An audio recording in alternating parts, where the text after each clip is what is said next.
Financée par le gouvernement américain. Et non, c'est pas une théorie complotiste, mais bien une enquête de plusieurs médias indépendants qui révèle que l'OCCRP, l'organisation derrière des enquêtes comme les Panama Papers, reçoit 50% de son budget du gouvernement américain. Si vous avez jamais entendu parler de l'OCCRP, c'est totalement normal parce qu'ils sont dans les coulisses du journalisme. C'est eux qui nourrissent des enquêtes pour qu'elles soient ensuite diffusées au grand public. Du coup, ils ont des partenariats avec les principaux médias de la planète comme le New York Times, Le Monde, Der Spiegel, le Guardian. Ce que révèle cette enquête, c'est que l'indépendance et la crédibilité de l'OCCRP sont totalement remises en cause, puisque les États-Unis disposent d'un droit de veto sur ses dirigeants et influencent indirectement ces enquêtes. On apprend que c'est l'INL, le Bureau de coopération judiciaire et policière du département d'État américain, qui a accordé discrètement en 2008 le financement de 1,7 million de dollars qui a permis la création de l'OCCRP. On apprend aussi que le financement des enquêtes est souvent conditionné à des projets qui ciblent les ennemis de Washington comme la Russie ou le Venezuela, et que ces articles engendrent des enquêtes judiciaires, des sanctions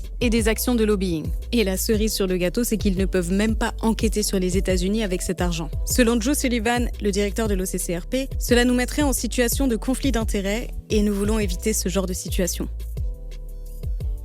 Pourtant, l'OCCRP affirme que le fait d'être financé par les Américains n'influence pas du tout ses choix éditoriaux. Mais pourquoi les Américains financent l'OCCRP? Selon le responsable d'une rédaction sud-américaine qui a collaboré avec l'OCCRP, pour Washington, c'est intéressant qu'il y ait des enquêtes sur ses ennemis comme sur ses alliés. Ça permet aux États-Unis d'apparaître comme vertueux et de définir ce qui est considéré comme de la corruption.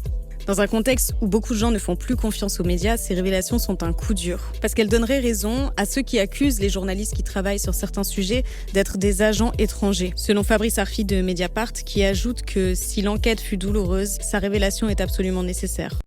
Vous saviez que le plus grand réseau de journalisme d'investigation au monde était financé